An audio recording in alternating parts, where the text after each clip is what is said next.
사람이 양심이 있어야지. 손주와 함께 간 산악회. 관광버스 안 20명이 지켜보는 앞에서 머리채를 잡혔습니다. 할머니! 하지만 그 순간 아무도 몰랐습니다. 그들이 건드린 할머니가 어떤 집안 어머니였는지 산악회 회원들은 이제 알게 됩니다. 당신이 대체 뭔데? 그때 전화 너머 들리는 한마디, 휴대폰을 떨어뜨리는 회장 모습에 비웃던 그녀들은 모두 웃음을 잃었습니다. 본편 시작 전 좋아요, 구독, 댓글 눌러주세요. 정성껏 인사드리겠습니다. 복심자 할머니는 새벽 6시에 눈이 떠졌습니다. 옆방에서 손주 지우가 뒤척이는 소리가 들렸어요. 아들 내외가 급한 출장으로 어젯밤 늦게 지우를 맡기고 갔거든요. 며느리 혜원이가 미안하다며 몇 번이나 고개를 숙였던 게 기억났습니다. 어머님, 정말 죄송해요. 갑자기 일정이 잡혀서. 복심자 할머니는 괜찮다고 손주 보는 게 뭐 어렵냐고 했어요. 사실은 허리도 아프고 무릎도 시큰거렸지만 며느리 앞에서 약한 모습 보이고 싶지 않았습니다. 아들이 좋은 직장에 다니고 며느리도 대단한 집안 출신이라던데 시어머니가 짐이 되면 안 되잖아요. 할머니. 지우가 문을 열고 나왔습니다. 아직 잠이 덜 깬 얼굴로 할머니한테 폭 안겼어요. 복심자 할머니는 손주 머리를 쓰다듬으며 웃었습니다. 이럴 때가 제일 행복했어요. 우리 지우 배고프지? 할머니가 맛있는 거 해줄게. 아침을 차리면서 복심자 할머니는 핸드폰을 확인했습니다. 산악회 단톡방에 메시지가 가득 올라와 있었어요. 오늘이 정기 산행 날이었거든요.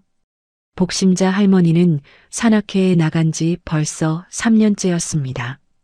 교사 생활 35년 하고 정년 퇴임한 뒤로 집에만 있으니 답답했어요.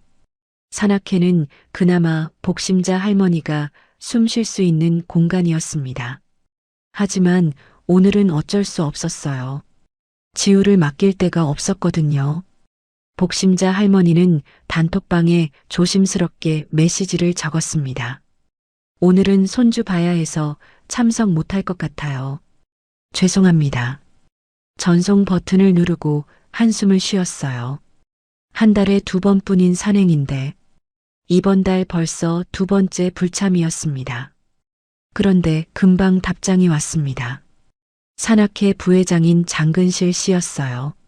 아이고, 복 선생님, 아이 데려와도 괜찮아요. 어르신들 다 이해하시니까 걱정 마세요. 우리가 뭐 해야 하나 정도야. 복심자 할머니는 핸드폰을 들여다봤습니다. 정말요? 아이를 데려가도 된다고요? 망설여졌어요. 하지만 장근실 부회장이 저렇게 말하는데 괜찮겠죠. 복심자 할머니는 얼른 답장을 보냈습니다. 정말 괜찮을까요? 그럼 감사히 참석하겠습니다. 복심자 할머니는 부산을 떨었습니다. 지우 옷 챙기고 간식 싸고 도시락까지. 김밥을 말면서도 마음이 들떴어요. 지우도 신이 나서 할머니 주위를 빙글빙글 돌았습니다. 버스 집결지에 도착하니 벌써 회원들이 모여 있었습니다. 복심자 할머니는 지우 손을 잡고 조심스럽게 다가갔어요. 안녕하세요. 회원들이 복심자 할머니를 보더니 눈이 휘둥그레졌습니다. 어머, 복 선생님 오셨네. 아이고, 손주 데려오셨어요? 목소리가 환영하는 것 같으면서도 뭔가 미묘했어요. 복심자 할머니는 머쓱하게 웃으며 말했습니다. 장 부회장님이 괜찮다고 하셔서요. 그때 산악회 간사인 한만득 씨가 다가왔습니다. 인상이 좀 험상궂은 분이었어요. 아, 그러셨어요? 할머니, 그럼 자리는 뒷좌석에 앉으세요. 아이 있으니까 거기가 더 편하실 거예요. 복심자 할머니는 고맙다고 고개를 숙였습니다. 지우 손을 잡고 버스 뒤로 걸어갔어요. 그런데 뒷좌석을 보니 좁았습니다. 앞쪽 좌석이 훨씬 넓어 보였는데 말이에요. 이상하다 싶었지만 복심자 할머니는 아무 말도 하지 않았어요. 괜히 까다롭게 구는 것처럼 보일까 봐요. 버스가 출발했습니다. 앞쪽 좌석에는 장근실 부회장을 비롯해 단골 회원들이 모여 앉았어요. 산악회 회장인 방도찬 씨도 있었습니다. 다들 웃고 떠들며 분위기가 좋았어요. 복심자 할머니는 지우를 무릎에 앉히고 조용히 창밖을 바라봤습니다.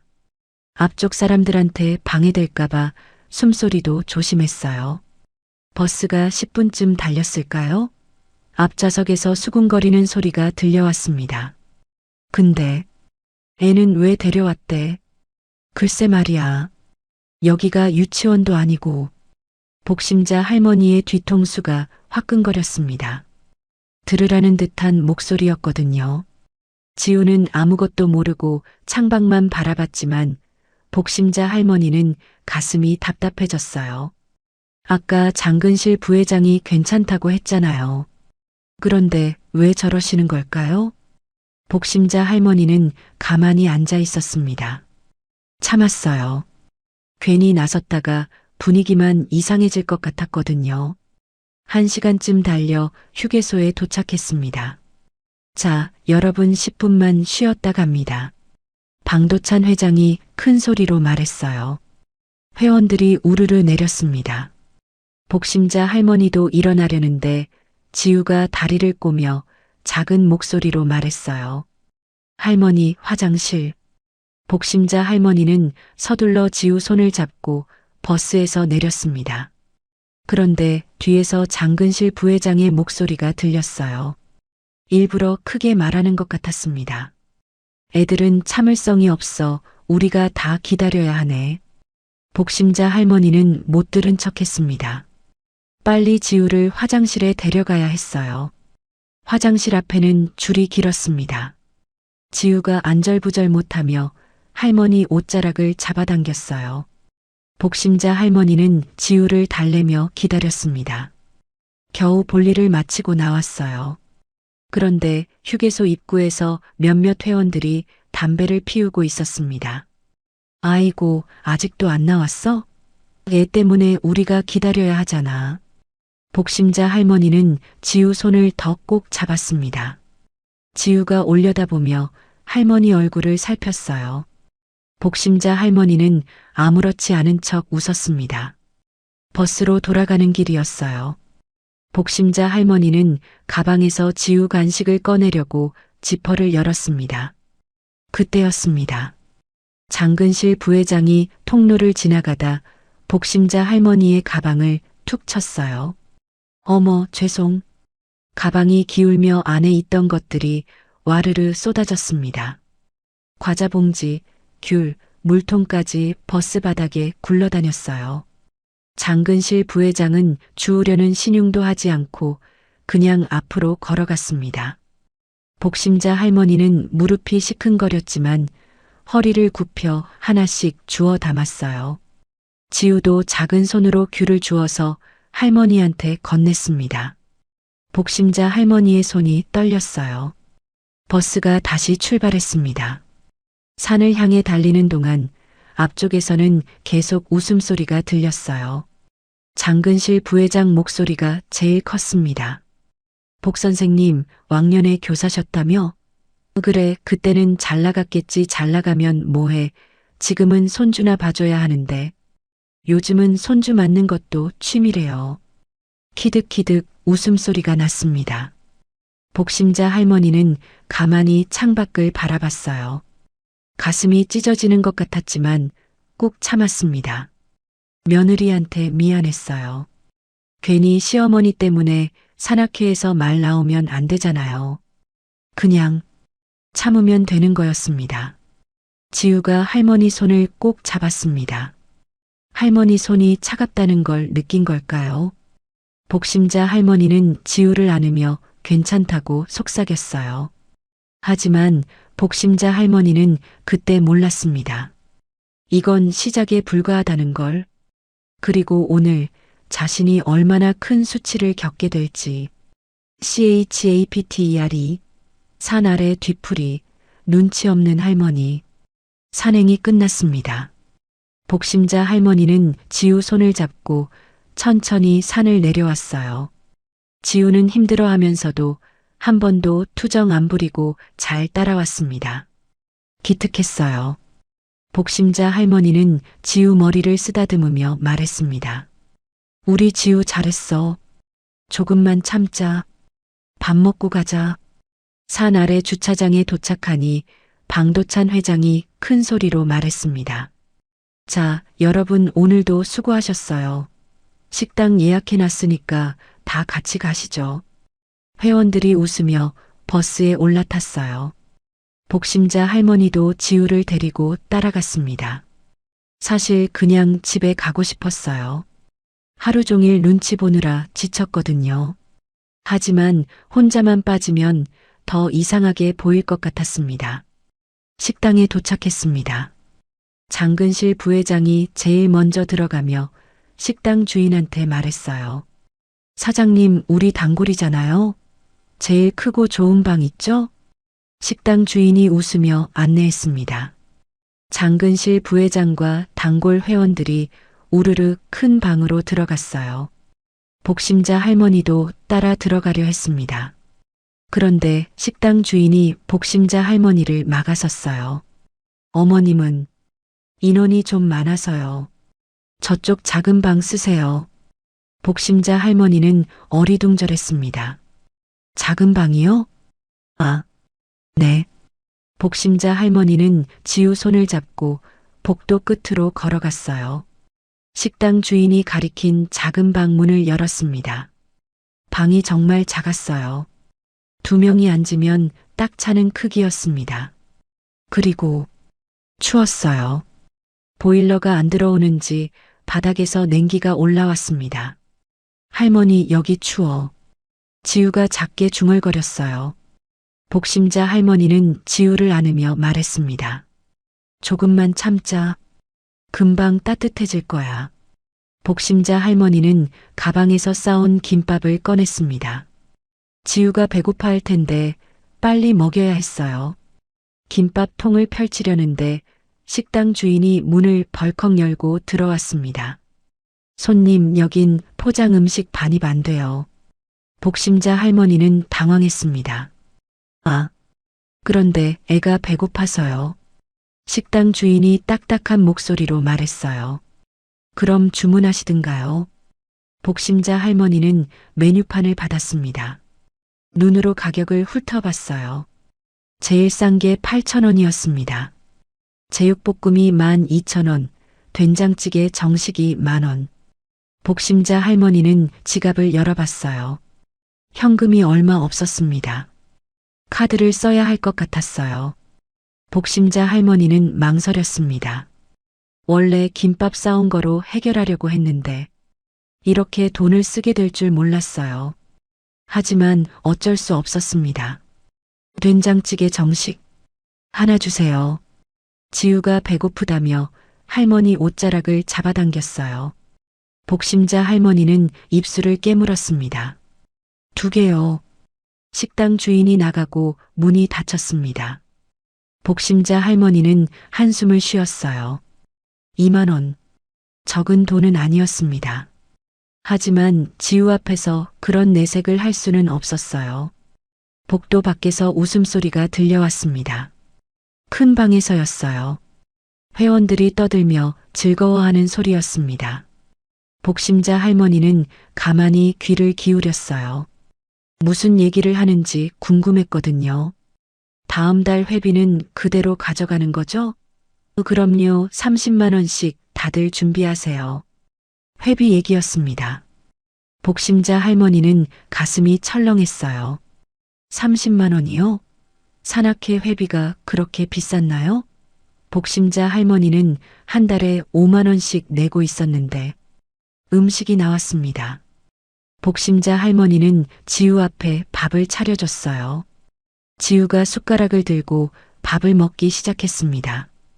그런데 갑자기 지우 이마에 식은땀이 맺히기 시작했어요. 아침부터 긴장해서 그런가 체한 것 같았습니다. 할머니, 배 아파. 지우 얼굴이 창백해졌어요. 복심자 할머니는 깜짝 놀라 지우를 안았습니다. 쉿, 괜찮아. 할머니가 배 쓸어줄게. 지우 이마에 땀이 송글송글 맺혔습니다. 복심자 할머니는 손수건으로 땀을 닦아주며 등을 쓸어줬어요. 다행히 지우가 조금씩 나아지는 것 같았습니다. 그때였어요. 복도에서 발소리가 들렸습니다. 산악회 간사인 한만득 씨였어요. 회장이랑 부회장한테 늘 붙어 다니는 사람이었죠. 한만득 씨가 화장실 가는 길에 작은 방 앞을 지나가다 문틈으로 안을 들여다봤어요. 그리고 큰 방으로 돌아가며 큰 소리로 말했습니다. 야, 저쪽 방 온도 엄청 낮던데 사장님이 보일러 안 틀었나 봐. 큰 방에서 웃음소리가 났어요. 장근실 부회장 목소리였습니다. 아유, 추우면 나오시지 뭐하러 거기 계세요. 다른 회원들도 키득거렸어요. 근데 오늘 뭐 그렇게 조용하시던지 산에서도 말 한마디 없고 원래 그러시나 봐요. 말수가 없으셔. 복심자 할머니는 숟가락을 든 손이 떨렸습니다. 자기 얘기를 하고 있다는 걸 알았거든요. 복심자 할머니는 지우를 보며 작게 말했어요. 지우야, 조용히 해야 해. 알았지? 지우가 고개를 끄덕였습니다. 6살밖에 안 된 아이가 벌써 눈치를 보고 있었어요. 복심자 할머니는 억지로 밥을 떴습니다. 하지만 목이 메었어요. 밥이 넘어가지 않았습니다. 그때 작은 방 문이 조용히 열렸습니다. 강옥래 할머니였어요. 복심자 할머니와 비슷한 나이의 회원이었습니다. 강옥래 할머니는 물컵을 들고 조용히 들어와 복심자 할머니 앞에 놓았어요. 복심자 할머니가 고맙다고 인사하려는데 강옥래 할머니는 눈만 마주치고 아무 말 없이 나갔습니다. 뭔가 미안하다는 표정이었어요. 복심자 할머니는 물을 한 모금 마셨습니다. 차가운 물이 목을 타고 내려갔어요. 큰 방에서는 여전히 떠드는 소리가 계속됐습니다. 웃음소리, 술잔 부딪히는 소리.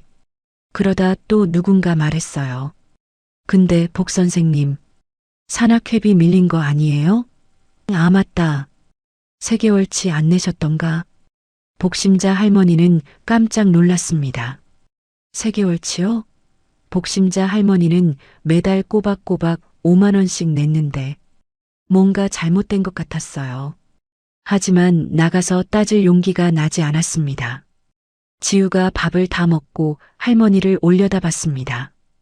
할머니는 안 먹어? 복심자 할머니는 억지로 웃으며 밥을 한 숟가락 떴어요. 하지만 씹어도 넘어가지 않았습니다. 눈물이 핑 돌았어요.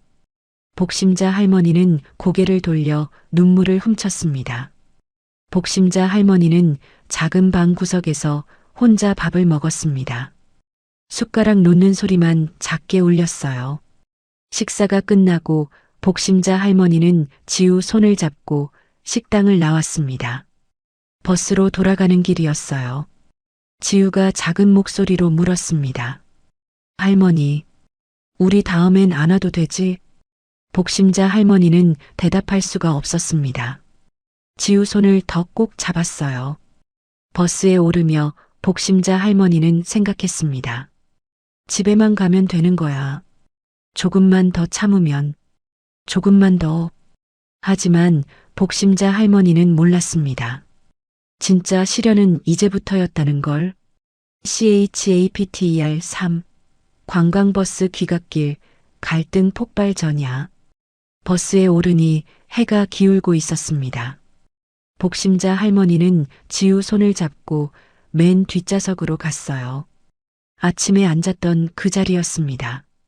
지우가 할머니 무릎에 기대며 작게 하품을 했어요. 피곤한 게 느껴졌습니다. 지우야, 조금만 참자. 집에 가면 편하게 자자. 복심자 할머니는 지우 머리를 쓰다듬었습니다. 빨리 집에만 가고 싶었어요. 하루 종일 마음 졸이느라 진이 다 빠졌거든요. 회원들이 하나둘 버스에 올랐습니다. 다들 좋은 자리부터 차지하려고 서두르는 것 같았어요. 장근실 부회장은 제일 앞자리에 앉았습니다. 한만득 씨는 그 옆에 바짝 붙어 앉았어요. 방도찬 회장이 마지막으로 버스에 올랐습니다. 그리고 버스 앞쪽에 서서 큰 소리로 말했어요. 자, 여러분 출발하기 전에 잠깐만요. 회원들의 웅성거림이 멈췄습니다. 복심자 할머니도 귀를 기울였어요. 오늘은 회비 정산하고 갈 겁니다. 다들 아시죠? 회비 정산이요? 복심자 할머니는 가슴이 철렁했습니다. 아까 식당에서 30만 원이라는 얘기를 들었는데 설마 그게 사실인가요? 버스 안이 조용해졌습니다. 무거운 침묵이었어요. 몇몇 회원들이 서로 눈치를 봤습니다. 방도찬 회장이 가방에서 서류 뭉치를 꺼냈어요. 바스락바스락 종이 넘기는 소리가 버스 안에 울렸습니다. 복심자 할머니는 지우를 더 꼭 안았어요. 자, 여기 회비 납부 명단이 있습니다. 하나씩 확인할 테니까요. 방도찬 회장이 명단을 읽기 시작했습니다. 이름이 하나씩 불릴 때마다 회원들이 네 하고 대답했어요. 복심자 할머니는 숨을 죽였습니다. 그때 장근실 부회장이 서류를 하나 들고 일어났어요. 그리고 복도를 걸어 복심자 할머니 쪽으로 왔습니다.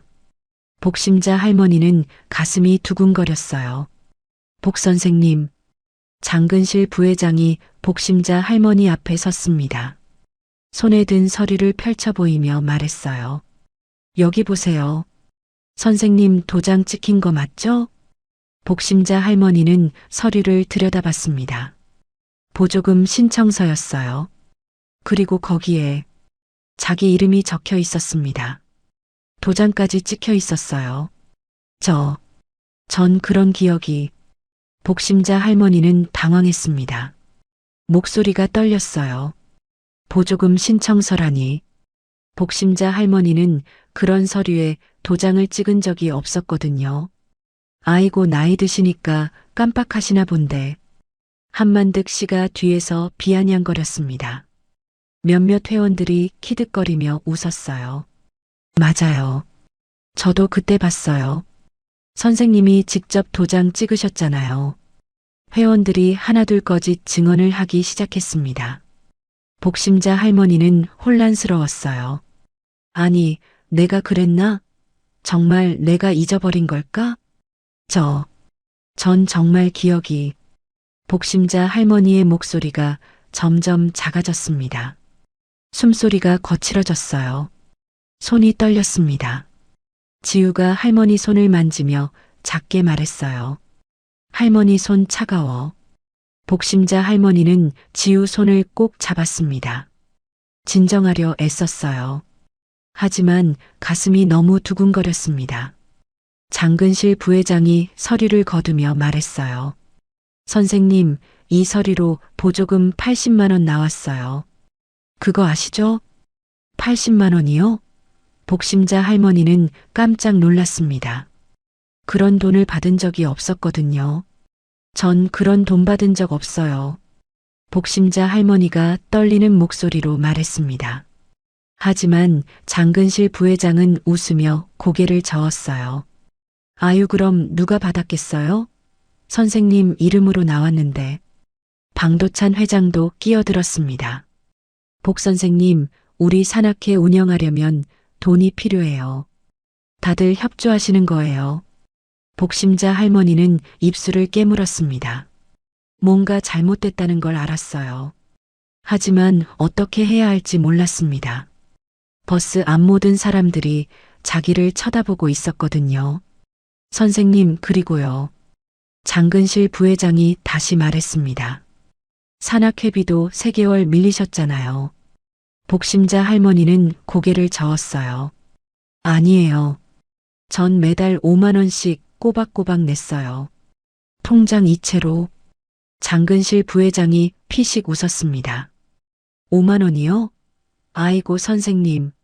산악회비는 한 달에 10만 원이에요. 3개월이면 30만 원이죠. 복심자 할머니는 어안이 벙벙했습니다. 10만 원이요? 처음 가입할 때는 5만 원이라고 들었는데. 아니, 전 5만 원이라고. 한만득 씨가 끼어들었어요. 아, 그건 옛날 얘기고요. 작년부터 10만 원으로 올랐어요. 안내 문자 다 보냈는걸요? 복심자 할머니는 기억이 나지 않았습니다. 문자를 받았나요? 아니면 놓쳤나요? 머릿속이 하얘졌어요. 그러니까 보조금이랑 회비 합쳐서 장근실 부회장이 손가락으로 계산하는 신용을 했습니다. 30만 원만 내시면 돼요. 간단하죠? 30만 원이요? 복심자 할머니는 눈앞이 캄캄했습니다. 돈 문제가 아니었어요. 복심자 할머니는 평생 성실하게 살아온 사람이었습니다. 교사로 35년을 일했고 돈도 아껴 쓰며 살았어요. 30만 원이 없어서가 아니라 자기 의사와 상관없이 일이 진행되고 확인도 안 해주고 마치 치매라도 걸린 사람처럼 취급당하는 게 너무 억울했습니다. 그건 너무 일방적이에요. 제가 언제 동의했나요? 확인이라도 해주셨어야죠. 복심자 할머니가 떨리는 목소리로 말했습니다. 하지만 장근실 부회장은 차가운 표정이었어요. 선생님, 여기 도장 찍힌 거 보이시죠? 이게 증거예요. 나이 드시면 깜빡할 수도 있으니까 이해는 하는데요. 버스 안이 조용해졌습니다. 복심자 할머니는 숨이 막혔어요. 회원들이 모두 자기를 쳐다보고 있었습니다. 동정하는 눈빛도 있었지만 대부분은 그냥 구경하는 눈빛이었어요. 복심자 할머니는 지우를 안았습니다. 지우 머리에서 아이 샴푸 냄새가 났어요. 복심자 할머니는 그 냄새를 맡으며 진정하려 애썼습니다. 장근실 부회장이 자리로 돌아가며 마지막으로 말했어요. 다음 주까지 준비해 오세요. 알았죠? 버스가 출발했습니다. 엔진 소리가 울렸어요. 복심자 할머니는 창밖을 바라봤습니다. 어둠이 내리고 있었어요. 복심자 할머니는 눈물이 핑 돌았습니다. 억울했어요. 자기는 분명히 그런 일 한 적 없는데 왜 아무도 자기 말을 믿어주지 않는 걸까요? 왜 확인도 안 하고 일방적으로 몰아가는 걸까요? 마치 자기가 정신 나간 사람처럼, 아무것도 모르는 사람처럼. 지우가 할머니 품에서 스르르 잠이 들었습니다. 복심자 할머니는 지우를 꼭 안았어요. 눈물이 볼을 타고 흘러내렸지만 소리 내지 않았습니다. CHAPTER 4 머리끄댕이 폭발의 순간 복심자 할머니는 숨을 깊이 들이마셨습니다. 30만 원은 너무 많아요. 전 동의한 적도 없고. 복심자 할머니가 떨리는 목소리로 말했어요. 하지만 장근실 부회장은 인상을 찌푸렸습니다. 선생님, 여기 도장 있잖아요. 이게 증거인데 뭘 더 확인해요? 복심자 할머니는 고개를 저었어요. 아니에요. 전 그런 서류에 도장 찍은 적 없어요. 확인도 안 하시고. 그때였습니다. 장근실 부회장의 얼굴이 확 굳어졌어요. 선생님, 그렇게 나오시면 곤란한데요? 장근실 부회장이 복도에 서서 복심자 할머니를 내려다봤습니다. 복심자 할머니는 지우를 더 꼭 안았어요. 가슴이 두근거렸습니다. 전 정말 모르는 일이에요. 경찰에라도 신고하겠어요. 복심자 할머니가 용기를 내어 말했습니다. 그 순간이었어요. 장근실 부회장의 표정이 싸늘하게 변했습니다. 뭐라고요? 경찰이요? 장근실 부회장이 갑자기 복심자 할머니 손목을 확 잡았어요. 복심자 할머니는 깜짝 놀라 하고 작은 신음을 냈습니다. 손목 놓아주세요. 복심자 할머니가 손을 빼려 했지만 장근실 부회장은 놓아주지 않았어요. 오히려 더 세게 잡았습니다. 사람이 양심도 있어야지. 도장 찍어놓고 모른다니. 장근실 부회장이 소리쳤어요. 그리고 그 순간 복심자 할머니의 머리채를 확 잡아당겼습니다. 아! 복심자 할머니가 비명을 삼켰어요. 머리카락이 확 당겨지며 목이 뒤로 젖혀졌습니다. 너무 아팠어요. 머리핀이 바닥에 떨어졌습니다. 딸랑 소리가 났어요. 할머니, 지우가 소리쳤습니다. 어린아이 목소리가 버스 안에 울렸어요. 할머니, 할머니, 지우가 울기 시작했습니다.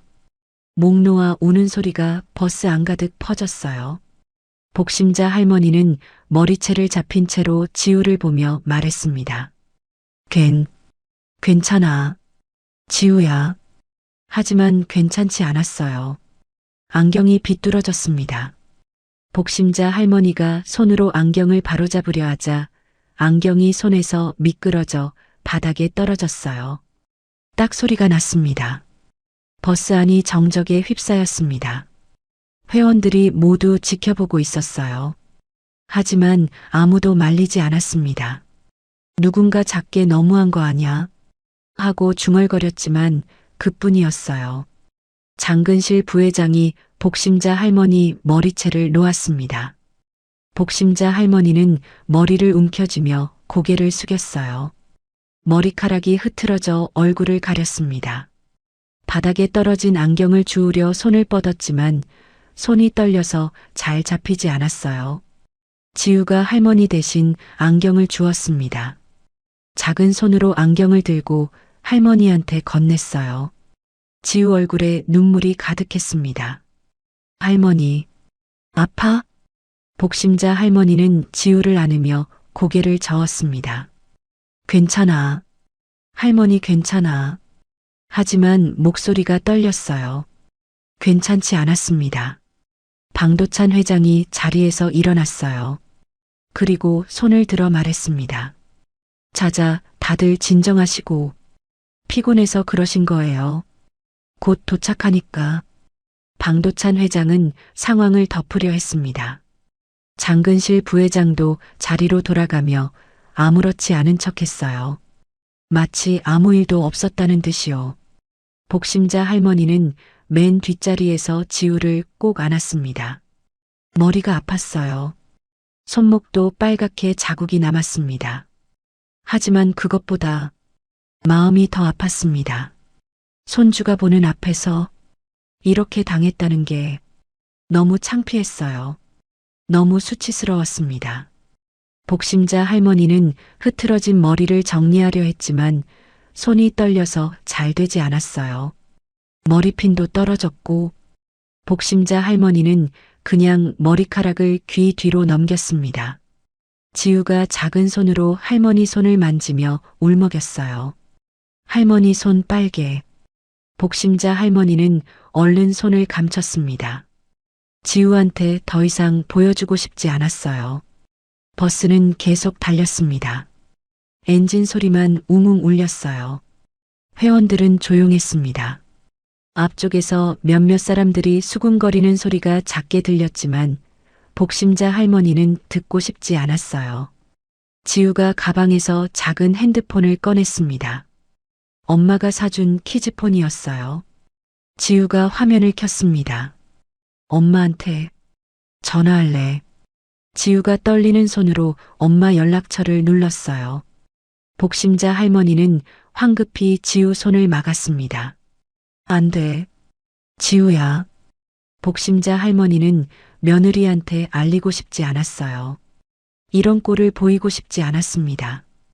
며느리가 알면 뭐라고 생각할까요? 시어머니가 산악회에서 이런 일을 당했다고 하면 창피했어요. 하지만 지우는 이미 통화 버튼을 눌렀습니다. 띠리리링. 연결음이 울렸어요. 복심자 할머니는 가슴이 철렁 내려앉았습니다. 어떻게 하지? 뭐라고 말하지? 통화가 연결됐습니다. 화면에 며느리 혜원이 얼굴이 나타났어요. 지우야? 며느리 혜원이 목소리가 들렸습니다. 복심자 할머니는 얼른 고개를 돌렸어요. 카메라에 얼굴이 안 보이게요. 지우가 울먹이며 말했습니다. 엄마, 할머니가, 지우야, 무슨 일이야? 며느리 혜원이 목소리가 날카로워졌습니다. 복심자 할머니는 지우 핸드폰을 가로채며 말했어요. 괜찮아. 혜원아. 그냥 넘어졌어. 괜찮아. 복심자 할머니는 억지로 웃으려 했습니다. 하지만 목소리가 떨렸어요. 화면 속 며느리 혜원이 눈빛이 변했습니다. 어머님, 지금 어디세요? 며느리 혜원이 목소리가 차분했지만 뭔가 달랐어요. 복심자 할머니는 대답하지 못했습니다. 곧 도착해. 알겠습니다. 며느리 혜원이 짧게 말하고 통화를 끊었습니다. 화면이 꺼졌어요. 복심자 할머니는 핸드폰을 지우한테 돌려줬습니다. 그리고 창밖을 바라봤어요. 어둠이 짙어지고 있었습니다. 복심자 할머니는 알았습니다. 며느리가 뭔가 눈치챘다는 걸요. CHAPTERO 영상통화 며느리의 침묵. 통화가 끊긴 후 버스 안은 조용했습니다. 복심자 할머니는 지우를 안고 가만히 앉아 있었어요. 머리카락이 흐트러진 채로요. 가슴이 두근거렸습니다. 며느리 혜원이가 뭔가 알아챈 것 같았어요. 할머니, 엄마한테 말했어야 했어. 지우가 작게 중얼거렸습니다. 복심자 할머니는 지우 머리를 쓰다듬으며 말했어요. 괜찮아.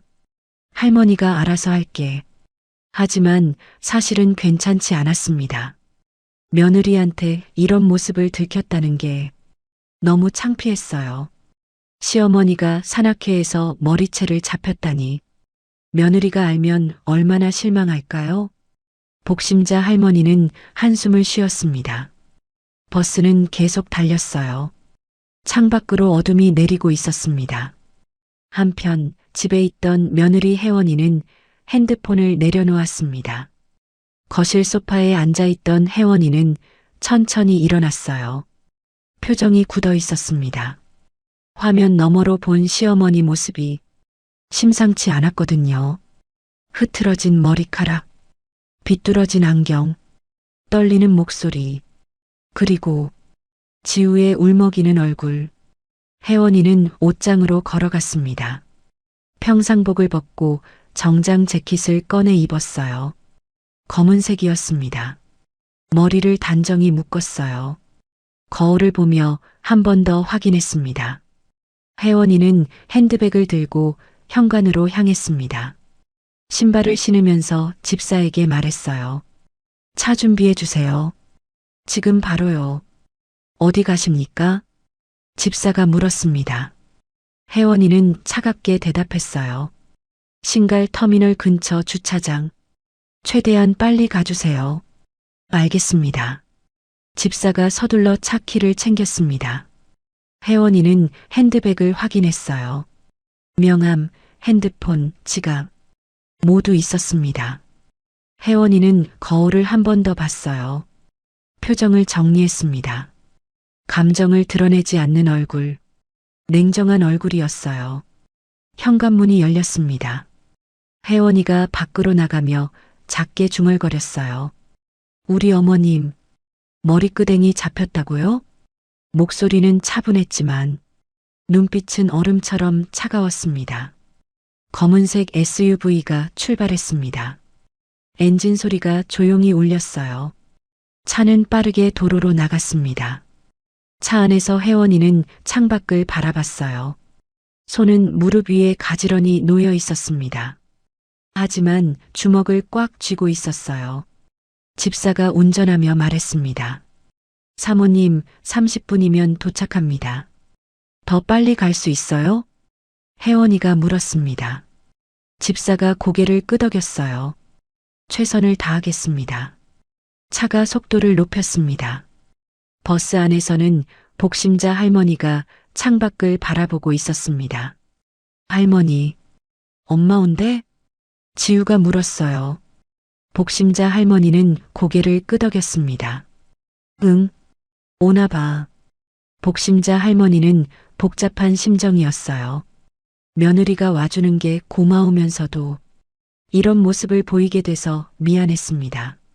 며느리가 바쁠 텐데 시어머니 때문에 나와야 하다니.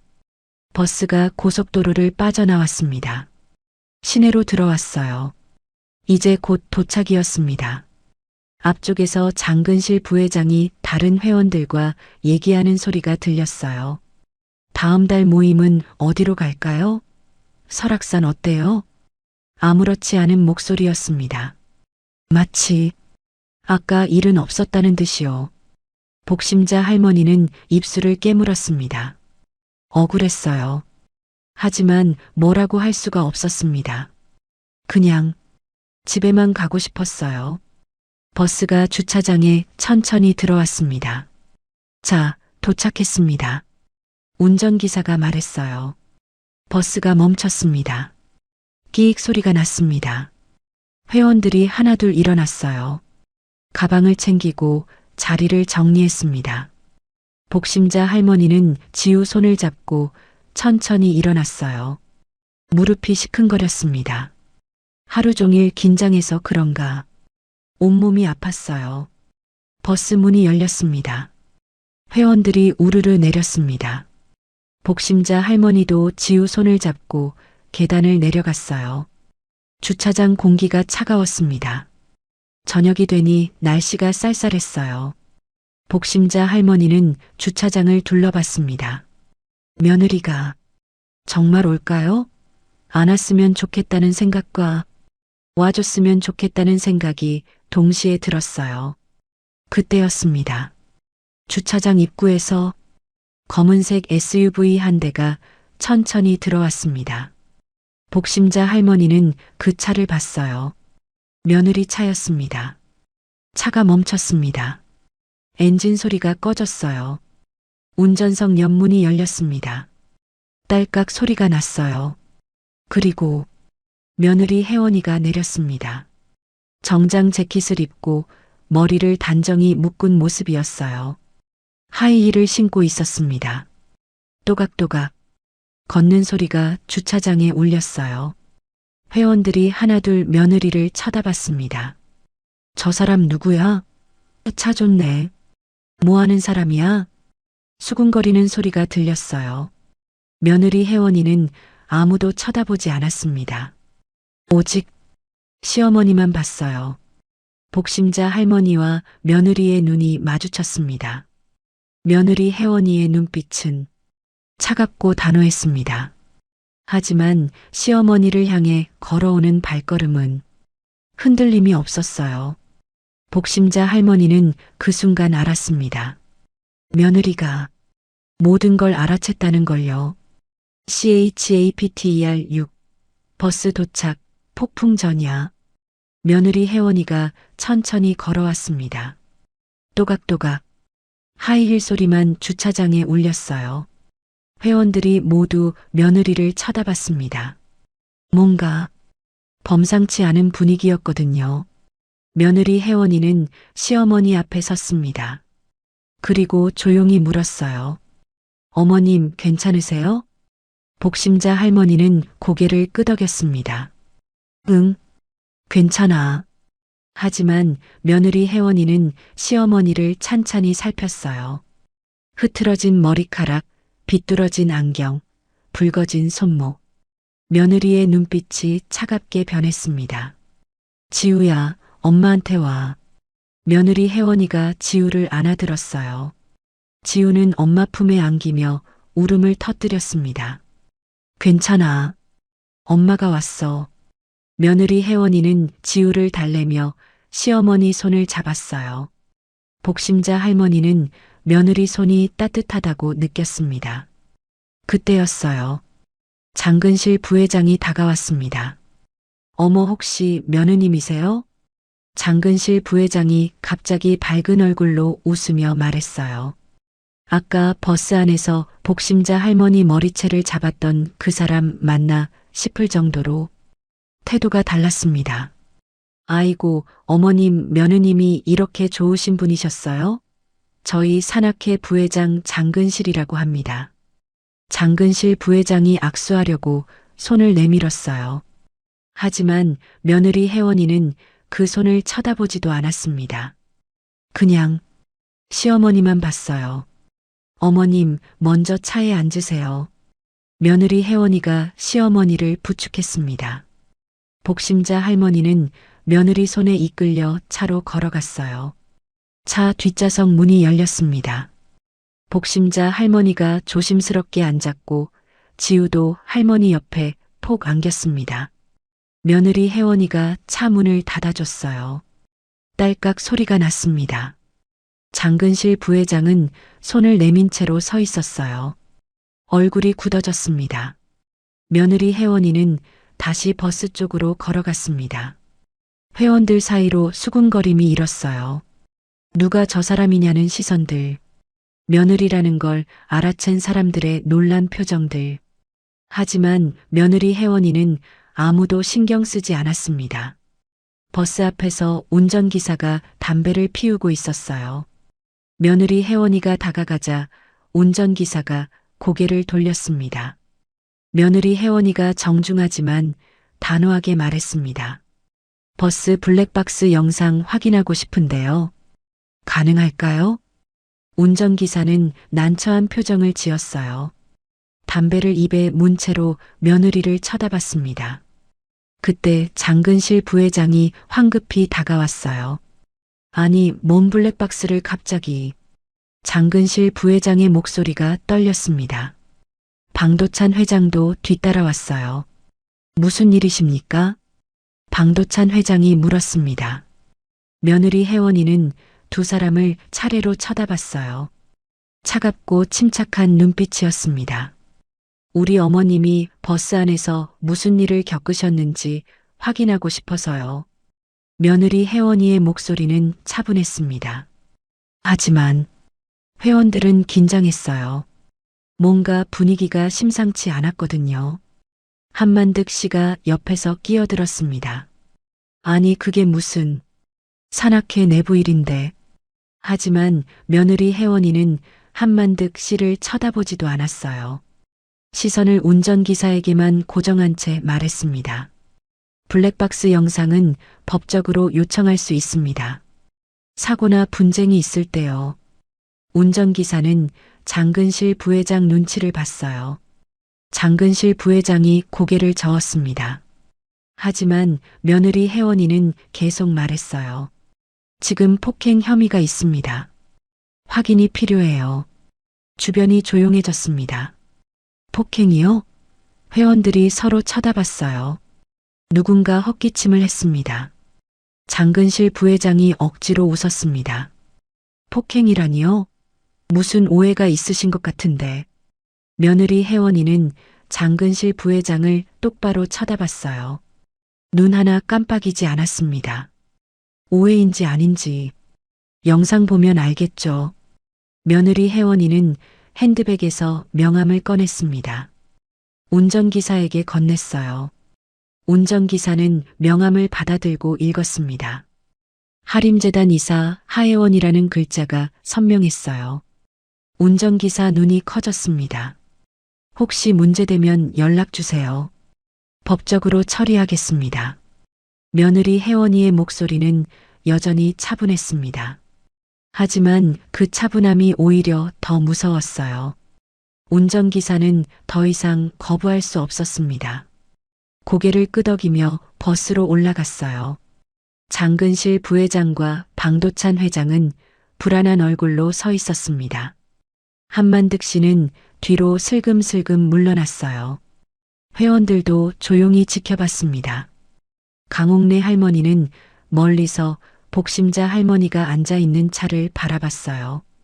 잠시 후 운전기사가 블랙박스 메모리 카드를 들고 내려왔습니다. 손을 며느리 혜원이에게 내밀었어요. 여기 오늘 영상 다 들어있습니다. 며느리 혜원이는 메모리 카드를 받아들었습니다. 그리고 정중하게 고개를 숙였어요. 감사합니다. 며느리 혜원이가 천천히 돌아서서 차로 걸어갔습니다. 또각또각 하이힐 소리만 주차장에 울렸어요. 주차장은 조용했습니다. 장근실 부회장이 입술을 깨물었어요. 방도찬 회장은 얼굴이 굳어 있었습니다. 며느리 혜원이는 차에 올라탔습니다. 시어머니와 지우가 뒷좌석에 앉아 기다리고 있었어요. 어머님, 집에 가서 영상 확인하겠습니다. 며느리 혜원이가 조용히 말했습니다. 복심자 할머니는 고개를 끄덕였어요. 차가 출발했습니다. 엔진 소리가 조용히 울렸어요. 주차장에 남은 회원들은 서로 쳐다봤습니다. 아무도 말이 없었어요. 장근실 부회장이 핸드폰을 꺼내 누군가에게 전화를 걸려 했습니다. 하지만 손이 떨려서 핸드폰을 놓칠 뻔했어요. 방도찬 회장이 한숨을 쉬었습니다. 이거 일이 커지는 건가? 한만득 씨는 이미 자기 차로 가서 황급히 출발했습니다. 차 바퀴가 삐걱거리는 소리가 났어요. 강옥래 할머니는 가만히 서서 복심자 할머니가 탄 차가 사라지는 쪽을 바라봤어요. 그리고 작게 중얼거렸습니다. 잘됐다. 이제라도. 주차장에는 무거운 침묵만 남았습니다. CHAPTER 7 블랙박스 재생 사실 확인. 차는 조용히 달렸습니다. 복심자 할머니는 창밖을 바라봤어요. 거리의 불빛들이 스쳐 지나갔습니다. 지우는 할머니 옆에서 잠이 들었어요. 작은 코 고는 소리가 났습니다. 며느리 혜원이는 운전석 옆에 앉아 있었어요. 한마디도 하지 않았습니다. 하지만 손에 든 메모리 카드를 계속 쳐다보고 있었어요. 집에 도착했습니다. 현관문이 열렸어요. 집사가 나와 시어머니를 부축했습니다. 복심자 할머니는 지우를 안아들고 안으로 들어갔어요. 지우가 눈을 반쯤 뜨며 중얼거렸습니다. 할머니, 집이야? 응, 다 왔어. 편하게 자자. 복심자 할머니는 지우를 방으로 데려가 재웠습니다. 이불을 덮어주고 머리를 쓰다듬었어요. 지우가 다시 잠들었습니다. 복심자 할머니가 거실로 나왔을 때 며느리 혜원이는 소파에 노트북을 펼쳐놓고 있었어요. 어머님 앉으세요. 며느리 혜원이가 말했습니다. 복심자 할머니는 며느리 옆에 조심스럽게 앉았어요.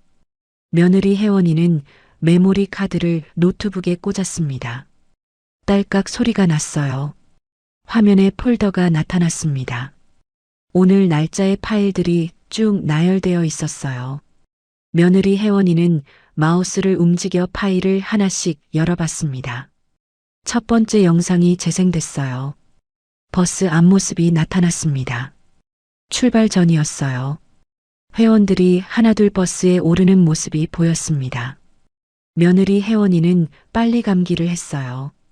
휴게소 도착 장면, 식당 이동 장면, 화면이 빠르게 지나갔습니다. 그러다 며느리 혜원이가 마우스를 멈췄어요. 귀갓길 버스 앞모습이었습니다. 회원들이 앉아 있고 장근실 부회장이 서류를 들고 복도를 걷는 모습이 보였어요. 며느리 혜원이는 정상 속도로 재생했습니다. 화면 속에서 장근실 부회장이 복심자 할머니 앞에 섰어요. 서류를 펼쳐 보이는 모습, 복심자 할머니가 당황하는 모습, 소리도 또렷하게 들렸습니다. 여기 보세요. 선생님 도장 찍힌 거 맞죠? 장근실 부회장 목소리가 노트북 스피커로 나왔어요. 복심자 할머니는 화면을 보며 가슴이 철렁했습니다. 그때 그 순간이 다시 눈앞에 펼쳐졌어요. 전 그런 기억이. 화면 속 복심자 할머니 목소리가 떨리고 있었습니다. 아이고 나이 드시니까 깜빡하시나 본데.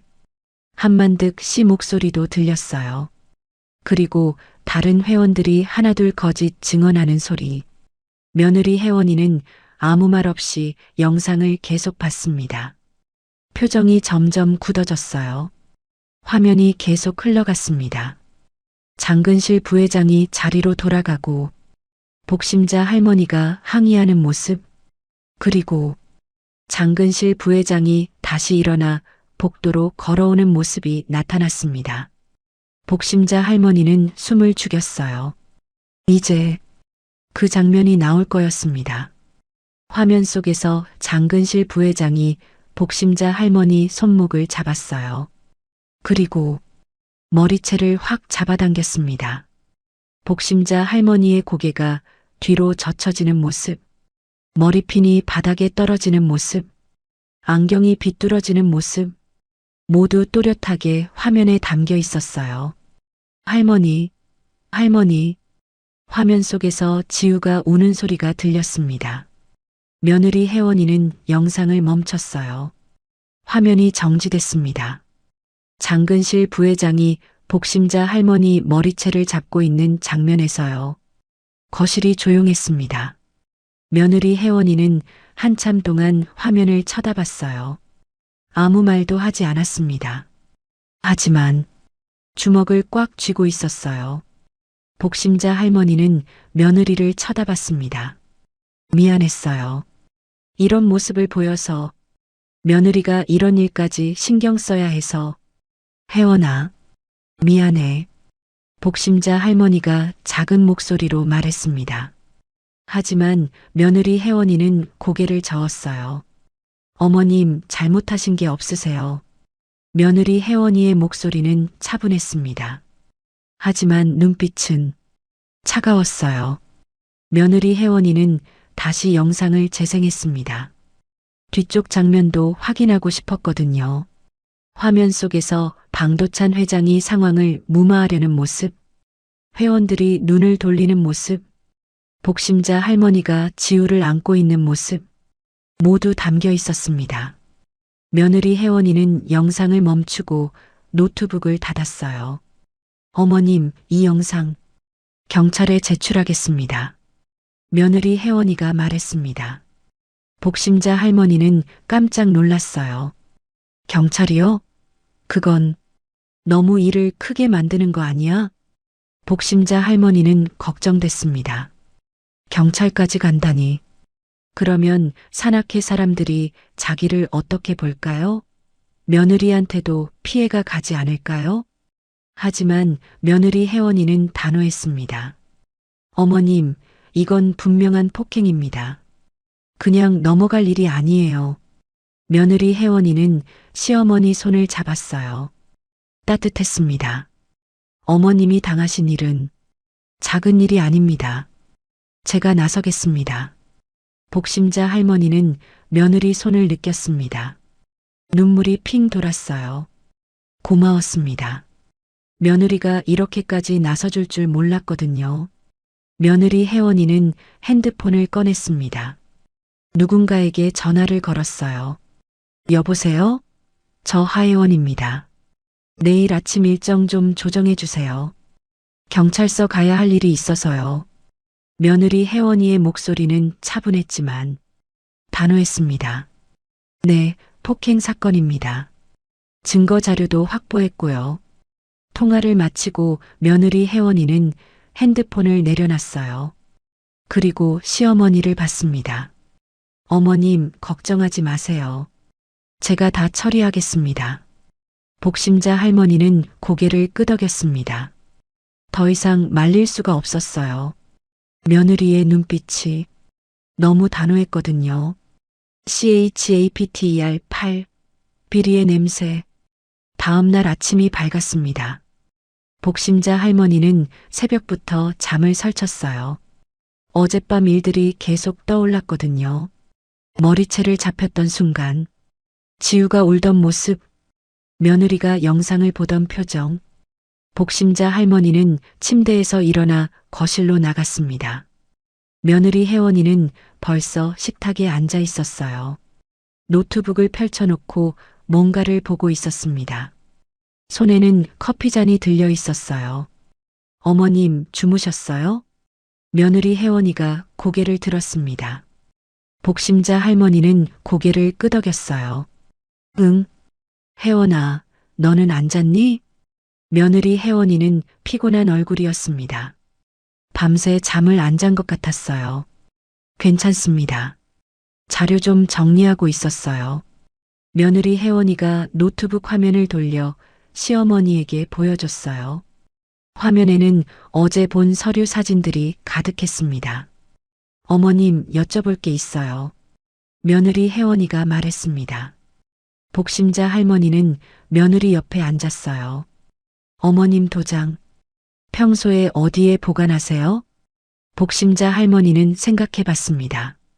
응, 서랍에 넣어뒀는데 작년에 한 번 집에 없을 때 복심자 할머니가 말을 멈췄어요. 갑자기 기억이 났거든요. 작년 가을쯤인가 산악회 사람들이 집에 들렀었어. 회비 전달한다고. 며느리 혜원이의 눈빛이 날카로워졌습니다. 누가 오셨어요? 장 부회장이랑 한 씨. 그 간사분이. 복심자 할머니가 대답했어요. 며느리 혜원이는 노트에 뭔가를 적었습니다. 그때 어머님은 집에 계셨어요? 응. 있었는데 잠깐 화장실 갔다 왔지. 그 사이에 복심자 할머니는 그때를 떠올렸습니다. 돌아왔을 때 두 사람이 거실에 서 있었어요. 뭔가 이상한 느낌이었지만 그냥 넘어갔었죠. 며느리 혜원이는 고개를 끄덕였어요. 그리고 노트북 화면을 다시 봤습니다. 어머님, 이 서류들 보세요. 화면에는 여러 보조금 신청서가 띄워져 있었어요. 복심자 할머니 이름이 적혀 있고 도장이 찍혀 있었습니다. 이 서명들, 필체가 다 똑같아요. 며느리 혜원이가 화면을 확대했습니다. 정말로 같은 사람이 쓴 것처럼 보였어요. 누군가 어머님 대신 여러 번 서명한 거예요. 복심자 할머니는 충격을 받았습니다. 그럼 자기 이름으로 얼마나 많은 일이 벌어진 걸까요? 며느리 혜원이는 다른 파일을 열었습니다. 산악회 회계 장부였어요. 이 장부도 이상해요. 지출 내역이 너무 엉성하거든요. 며느리 혜원이가 화면을 스크롤했습니다. 지출 항목들이 쭉 나열되어 있었지만 영수증이나 증빙 자료가 제대로 없었어요. 회원 복지비 명목으로 돈이 계속 나가는데 구체적으로 뭔지 안 적혀 있어요. 복심자 할머니는 화면을 들여다봤습니다. 정말로 이상했어요. 그때 현관 초인종이 울렸습니다. 딩동. 복심자 할머니는 깜짝 놀랐어요. 이른 아침에 누가 왔을까요? 며느리 혜원이가 일어나 현관으로 갔습니다. 인터폰을 확인했어요. 누구세요? 저. 복심자 선생님 계세요? 저 강옥래인데요. 강옥래 할머니 목소리였습니다. 복심자 할머니는 얼른 현관으로 갔어요. 며느리 혜원이가 문을 열었습니다. 강옥래 할머니가 조심스럽게 들어왔어요. 손에 봉투를 들고 있었습니다. 복 선생님, 죄송해요. 이렇게 아침부터. 강옥래 할머니는 미안한 얼굴이었습니다.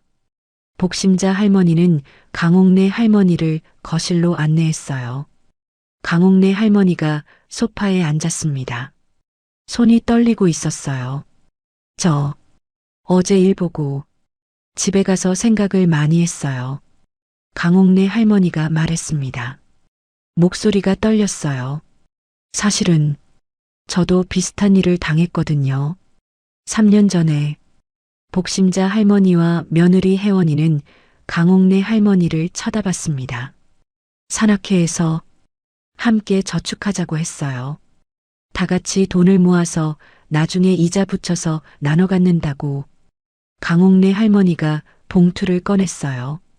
안에서 낡은 영수증과 메모지가 나왔습니다. 저는 50만 원을 냈어요. 그런데 1원도 못 받았어요. 강옥래 할머니의 눈에 눈물이 맺혔습니다. 계속 물어봤지만 조금만 기다리라고만 하더라고요. 그러다 흐지부지 됐어요. 며느리 혜원이는 영수증을 받아들었습니다. 자세히 들여다봤어요. 이 돈 누구한테 냈어요? 방 회장님한테요. 회장님이 직접 관리한다고 강옥래 할머니가 대답했습니다. 며느리 혜원이는 고개를 끄덕이며 영수증을 사진 찍었어요. 다른 분들도 이런 일 당하셨어요? 며느리 혜원이가 물었습니다. 강옥래 할머니는 고개를 끄덕였어요. 몇 분 더 계세요. 하지만 다들 말 못하고 있어요. 무서워서. 복심자 할머니는 강옥래 할머니 손을 잡았습니다. 떨리고 있었어요. 며느리 혜원이는 노트에 뭔가를 적었습니다. 이 내용 경찰에 진술하실 수 있으세요? 며느리 혜원이가 조심스럽게 물었습니다. 강옥래 할머니는 잠시 망설이다가 고개를 끄덕였어요. 네. 이제는 말해야 할 것 같아요. 복 선생님 당하시는 거 보니까 더는 안 되겠더라고요. 며느리 혜원이는 강옥래 할머니를 봤습니다. 진지한 눈빛이었어요. 용기 내주셔서 감사합니다. 제가 꼭 도와드리겠습니다. 강옥래 할머니가 돌아간 후 며느리 혜원이는 다시 노트북 앞에 앉았습니다. 복심자 할머니도 옆에 앉았어요. 화면에는 복심자 할머니 이름이 적힌 서류들이 가득했습니다. 어머님, 최소한 6번이에요. 며느리 혜원이가 조용히 말했습니다. 어머님 이름으로 신청된 보조금이 총 480만 원입니다. 복심자 할머니는 숨이 막혔습니다. 480만 원이요? 그렇게 큰 돈을. 며느리 혜원이는 시어머니 손을 잡았어요. 어머님, 이건 명백한 범죄예요. 제가 반드시 바로잡겠습니다. 복심자 할머니는 며느리 손을 꼭 잡았습니다. 고마웠어요. 그리고 비로소 알았습니다. 자기가 얼마나 큰 일에 휘말려 있었는지. CHAPTER9 산악회 뒤편의 그림자. 그날 오후 며느리 혜원이의 핸드폰이 계속 울렸습니다. 강옥래 할머니가 다른 회원들한테 연락했나 봐요.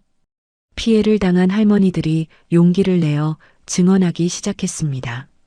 며느리 혜원이는 노트를 펼치고 한 명 한 명의 이야기를 꼼꼼히 적어 나갔어요.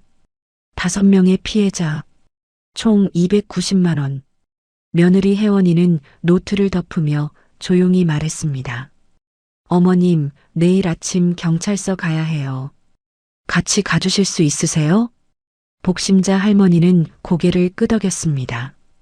다음 날 아침이 밝았습니다. 경찰서 민원실은 조용했어요. 복심자 할머니와 며느리 혜원이가 나란히 앉아 있었습니다. 며느리 혜원이는 서류 뭉치를 무릎에 올려놓고 있었어요. 복심자 씨 보호자분이시죠? 경찰관이 며느리 혜원이를 봤습니다. 며느리 혜원이는 고개를 끄덕였어요. 네, 며느리 하혜원입니다. 경찰관은 진술서를 꺼냈습니다. 복심자 할머니는 떨리는 손으로 어제 있었던 일을 진술했어요. 버스 안에서 머리채를 잡혔던 일, 보조금 서류에 동의 없이 이름이 올라간 일. 며느리 혜원이는 서류 뭉치를 꺼냈습니다. 여기 블랙박스 영상 있습니다. 폭행 장면이 명확히 나와 있어요. 경찰관이 노트북으로 영상을 확인했습니다. 화면을 보던 경찰관 표정이 굳어졌어요. 이건 명백한 폭행이네요. 그리고 이건 보조금 횡령 관련 서류입니다. 피해자 이름으로 무단 신청된 내역이에요. 며느리 혜원이가 서류를 하나씩 내밀었습니다. 이건 산악회 회계장부. 이건 피해자들 진술서. 이건 은행 거래네요. 서류가 책상 위에 쌓여갔습니다. 경찰관은 서류들을 하나씩 넘겨보며 고개를 끄덕였어요. 자료가 정말 체계적이네요. 조사하는데 큰 도움이 되겠습니다.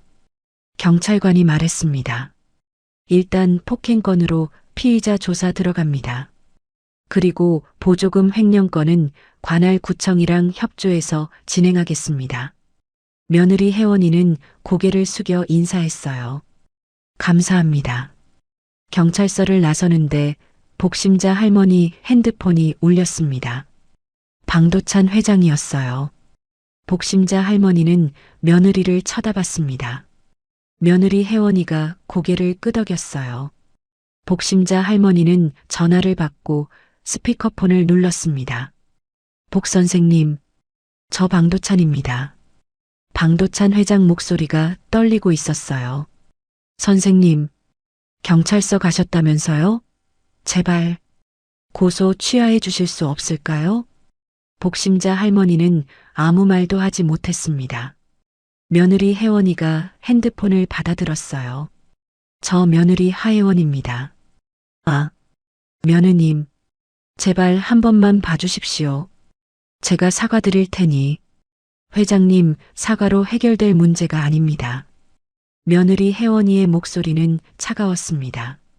폭행, 보조금 횡령, 사기, 문서 위조. 최소 4가지 범죄예요. 그리고 피해자가 어머님만이 아니에요. 그건 오해예요. 제가 설명드릴 테니. 설명은 경찰에게 하세요. 오늘 중으로 소환 통지 받으실 겁니다. 며느리 혜원이는 전화를 끊었습니다. 그날 오후 산악회 단톡방이 난리가 났습니다. 복심자 할머니는 며느리가 보여준 핸드폰 화면을 봤어요. 단톡방에 메시지가 폭주하고 있었습니다. 경찰 조사 들어갔대요. 방 회장님이랑 장 부회장님 소환됐대요. 우리가 낸 돈 어떻게 되는 거예요? 회원들이 패닉 상태였어요. 한만득 씨가 메시지를 올렸습니다. 여러분 진정하세요. 이건 오해예요. 곧 해결될 겁니다. 하지만 강옥래 할머니가 메시지를 올렸습니다. 오해가 아니에요. 저도 피해자예요. 50만 원 돌려받지 못했어요.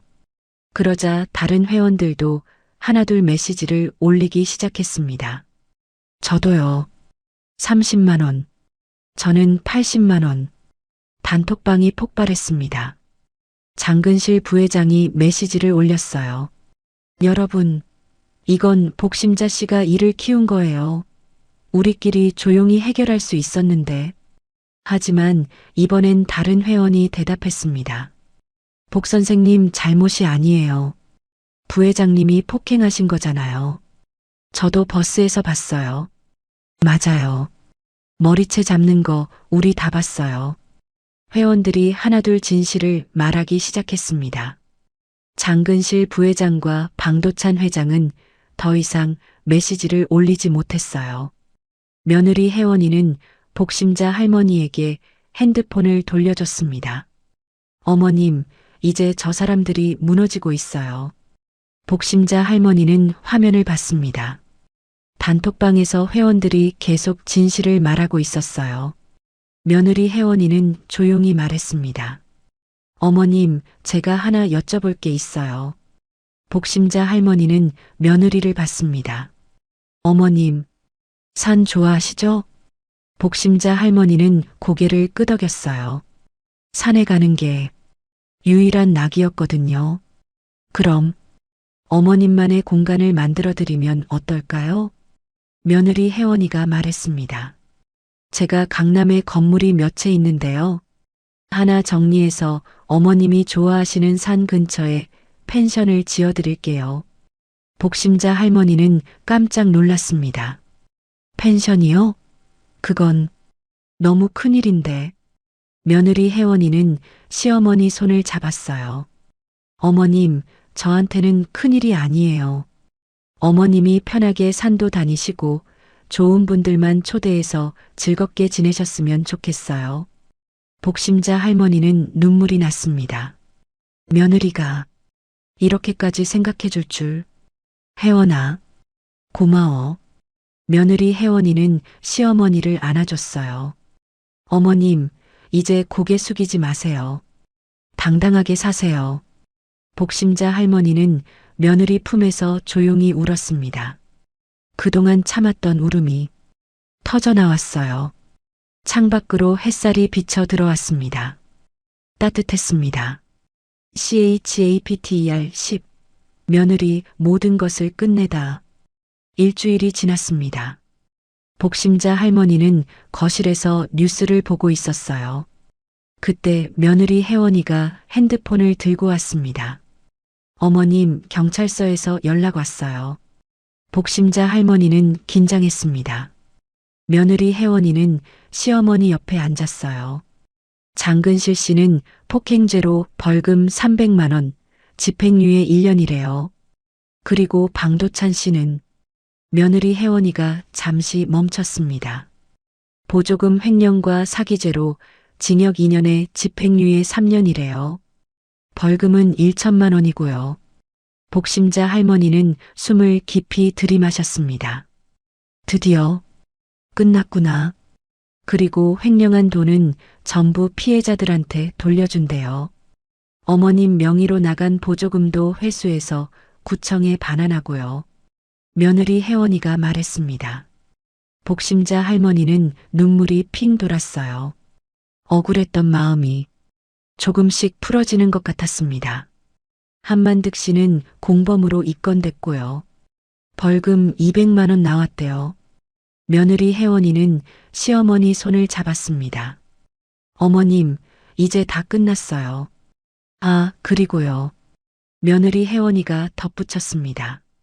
그 산악회는 결국 해체됐대요. 회원들이 다 빠져나갔고요. 일부 회원들은 새로운 모임 만든다고 하더라고요. 강옥래 씨가 주축이 돼서요. 복심자 할머니는 고개를 끄덕였습니다. 그게 맞았어요. 잘못된 조직은 없어져야 하는 거였죠. 어머님, 이제 다 끝났어요. 복심자 할머니는 며느리를 안았습니다. 따뜻했어요. 고마워. 정말 고마워. 그날 오후 복심자 할머니 핸드폰에 문자가 왔습니다. 강옥래 할머니였어요. 복 선생님, 덕분에 제 돈 돌려받았어요. 정말 감사합니다. 선생님이 용기 내주셔서 우리 모두 구제받았어요. 이순자 할머니한테도 문자가 왔습니다. 선생님 고맙습니다. 선생님 아니었으면 평생 억울하게 살 뻔했어요. 복심자 할머니는 문자를 읽으며 눈물을 닦았습니다. 혼자만의 일이 아니었구나. 다른 사람들도 도운 거구나. 석 달이 지났습니다. 어느 가을날 며느리 혜원이가 복심자 할머니를 차에 태웠습니다. 어머님, 오늘 드라이브 가요. 복심자 할머니는 어디 가는지 물어보지 않았어요. 며느리를 믿었거든요. 차는 도시를 벗어나 산으로 향했습니다. 단풍이 물들기 시작한 산길이었어요. 공기가 맑았습니다. 1시간쯤 달렸을까요? 차가 작은 마을에 도착했습니다. 산자락 아래 조용한 곳이었어요. 어머님, 저기 보세요. 며느리 혜원이가 손가락으로 가리켰습니다. 복심자 할머니는 창밖을 봤어요. 그리고 눈이 커졌습니다. 산 중턱에 예쁜 건물이 서 있었어요. 나무로 지은 2층 건물이었습니다. 주변에는 정원이 꾸며져 있었고 벤치도 여러 개 놓여 있었어요. 저게 뭐니? 복심자 할머니가 떨리는 목소리로 물었습니다. 며느리 혜원이는 웃으며 대답했어요. 어머님 펜션이에요. 차가 멈췄습니다. 며느리 혜원이가 시어머니를 부축해 내렸어요. 문 앞에 도착하니 현판이 걸려 있었습니다. 심자산장이라고 적혀 있었어요. 복심자 할머니의 이름을 딴 거였습니다. 혜원아, 이게 정말? 복심자 할머니는 믿어지지 않았습니다. 며느리 혜원이는 문을 열었어요. 안으로 들어가니 따뜻한 거실이 나타났습니다. 큰 창문으로 산이 보였어요. 난로가 있었고 편안한 소파들이 놓여 있었습니다. 1층은 거실이랑 주방이에요. 2층은 방이 5개 있어요. 어머님 방은 제일 큰 방으로 했고요. 며느리 혜원이가 안내했습니다. 복심자 할머니는 집안을 둘러봤어요. 모든 게 꿈 같았습니다. 뒤쪽에 작은 텃밭도 만들었어요. 어머님이 좋아하시는 채소 심으실 수 있게요. 며느리 혜원이가 뒤쪽 창문을 가리켰습니다. 정말로 작은 텃밭이 보였어요. 복심자 할머니는 눈물이 났습니다. 혜원아, 이렇게까지 어떻게? 며느리 혜원이는 시어머니를 안았어요. 어머님, 강남 건물 하나 팔았어요. 그거면 충분했어요. 어머님이 행복하시면 그걸로 됐어요. 복심자 할머니는 며느리 품에서 소리내어 울었습니다. 고마웠어요. 너무 고마워서 말이 나오지 않았습니다. 어머님, 여기서 편하게 지내세요. 좋은 분들만 초대하시고요. 강옥래 씨나 이순자 씨 같은 분들, 며느리 혜원이가 말했습니다. 나쁜 사람들은 이제 없어요. 어머님이 원하시는 분들하고만 산도 다니시고 여기서 편하게 쉬세요. 복심자 할머니는 고개를 끄덕였습니다. 그때 문이 열리며 아들이 들어왔습니다. 출장에서 돌아온 거였어요. 어머니, 아들이 복심자 할머니를 안았습니다. 복심자 할머니는 아들 품에 안기며 또 울었어요. 어머니, 제가 몰라봬서 죄송해요. 어머니가 그런 일 당하시는 줄도 모르고. 아들 목소리가 떨렸습니다. 복심자 할머니는 아들 등을 토닥였어요. 아니야. 괜찮아. 다 지나간 일이야. 아들은 며느리를 봤습니다. 여보, 정말 고마워요. 어머니 지켜줘서. 며느리 혜원이는 남편 손을 잡았어요. 당연한 일했어요. 우리 어머님인데요. 아들은 어머니께 고개를 숙였습니다. 어머니, 앞으로는 제가 더 자주 올게요. 지우도 데리고 자주 놀러 올게요. 여기 공기도 좋고. 어머니 편하게 쉬세요. 복심자 할머니는 아들과 며느리를 번갈아 봤습니다. 고마웠어요. 이렇게 좋은 가족이 있다는 게. 그날 저녁 복심자 할머니는 펜션 앞 벤치에 앉았습니다. 석양이 산을 물들이고 있었어요. 며느리 혜원이가 옆에 앉았습니다. 손주 지우도 할머니 무릎에 앉았어요. 아들은 뒤에서 가족을 바라보며 미소 지었습니다.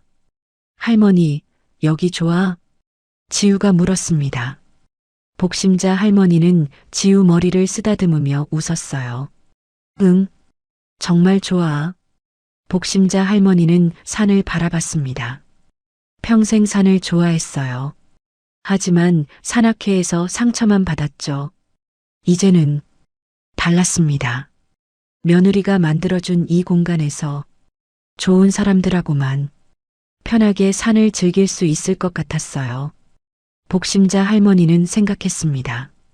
자기는 평생 참고 살았어요. 며느리 눈치 보고, 남들 눈치 보고, 억울한 일 당해도 참았죠. 하지만 이제는 달라질 거였습니다. 며느리가 가르쳐 줬어요. 참는 게 미덕이 아니라 당당하게 사는 게 중요하다는 걸. 복심자 할머니는 며느리 손을 잡았습니다. 혜원아, 너 만나서 정말 다행이야.